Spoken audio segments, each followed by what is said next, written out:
Welcome to this first of two presentations on the advantages and disadvantages of the most common international market entry modes. In this lesson, we will explore the most common international expansion entry modes. Beyond importing, international expansion is achieved through exporting, licensing arrangements, partnering and strategic alliances, acquisitions, and establishing new, wholly owned subsidiaries, also known as greenfield ventures. In this first lesson, we will look at the first three entry modes. The advantages and disadvantages of the 5 entry modes are outlined in this table, which is also available in the learning manual. Let's look now at the pros and cons of each of these entry modes in some detail. Exporting is typically the easiest way to enter an international market, and therefore most firms begin their international expansion using this model of entry.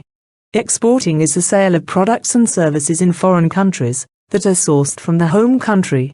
The advantage of this mode of entry is that firms avoid the expense of establishing operations in the new country.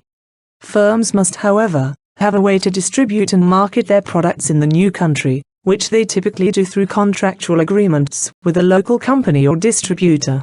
When exporting, the firm must give thought to labeling, packaging, and pricing the offering appropriately for the market. In terms of marketing and promotion, the firm will need to let potential buyers know of its offerings, be it through advertising, trade shows, or a local sales force. Firms export mostly to countries that are close to their facilities, because of the lower transportation costs, and the often greater similarity between geographic neighbors. For example, Mexico accounts for 40% of the goods exported from Texas. The internet has also made exporting easier. Nowadays, even small firms can access critical information about foreign markets, examine a target market, research the competition, and create lists of potential customers. In addition, applying for export and import licenses is becoming easier, as more governments use the internet to facilitate these processes. Because the cost of exporting is lower than that of the other entry modes, entrepreneurs and small businesses are most likely to use exporting as a way to get their products into markets around the globe. Even with exporting, firms still face the challenges of currency exchange rates. While larger firms have specialists that manage the exchange rates, small businesses rarely have this expertise.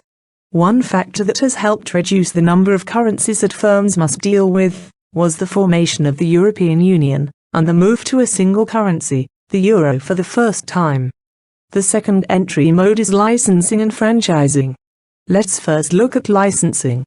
Licensing is defined as the granting of permission by the licensor to the licensee to use intellectual property rights, such as trademarks, patents, brand names, or technology, under defined conditions.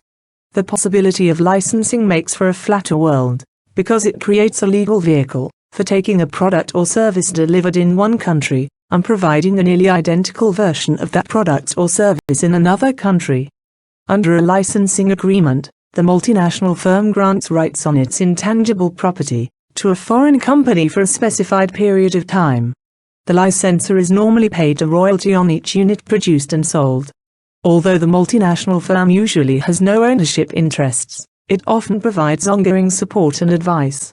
Most companies consider this market entry option of licensing to be a low-risk option, because there's typically no upfront investment. For a multinational firm, the advantage of licensing is that the company's products will be manufactured and made available for sale in the foreign country or countries where the product or service is licensed. The multinational firm doesn't have to expend its own resources to manufacture, market, or distribute the goods. This low cost, of course, is coupled with lower potential returns, because the revenues are shared between the parties.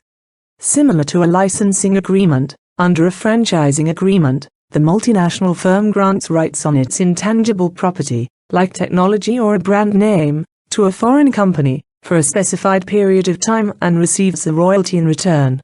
The difference is that the franchisor provides a bundle of services and products to the franchisee.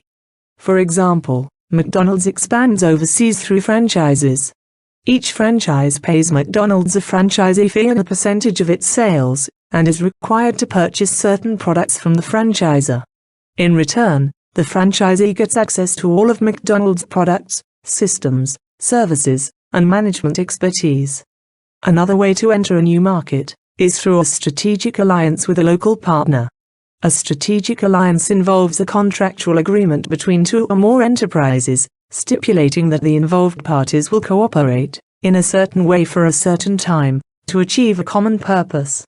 To determine if the alliance approach is suitable for the firm must decide what value the partner could bring to the venture, in terms of both tangible and intangible aspects.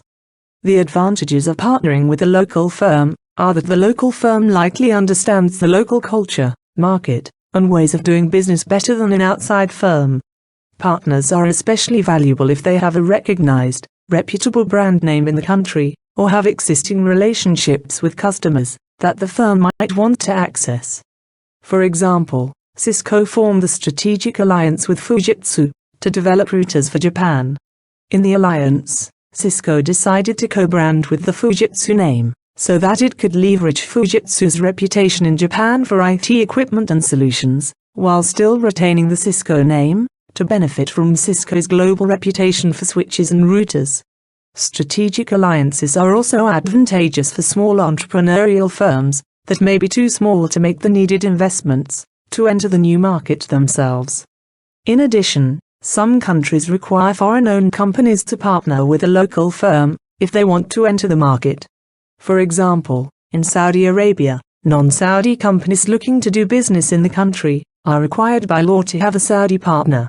This requirement is common in many Middle Eastern countries.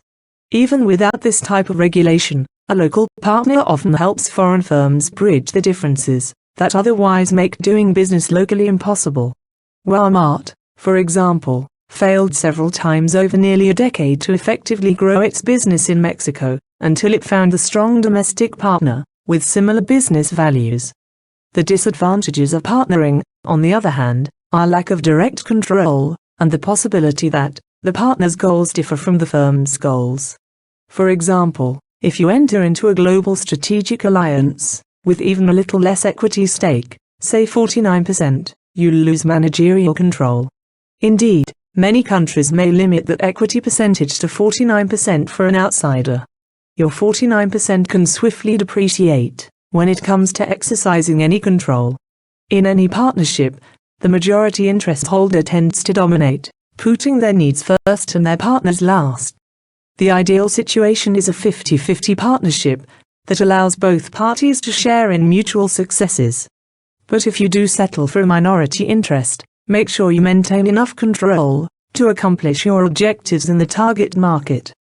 To avoid these missteps, Cisco created one globally integrated team to oversee its alliances in emerging markets.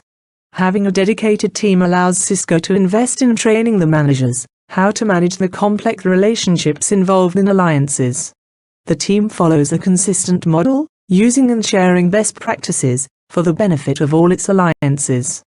In this first presentation, we have looked at 3 of the 5 most common modes of international market entry: exporting, licensing and franchising, and partnering. Each of these entry vehicles has its own particular set of advantages and disadvantages. By choosing to export, a company can avoid the substantial costs of establishing its own operations in the new country, but it must find the way to market and distribute its goods in that country. By choosing to license or franchise its offerings, a firm lowers its financial risks, but also gives up control over the manufacturing and marketing of its products in the new country.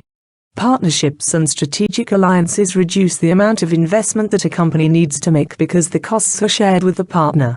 Partnerships are also helpful to make the new entrant appear to be more local, because it enters the market with a local partner.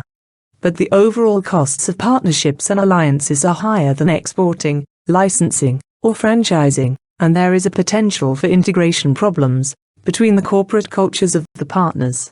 In the next presentation, we will consider acquisitions and greenfield venturing.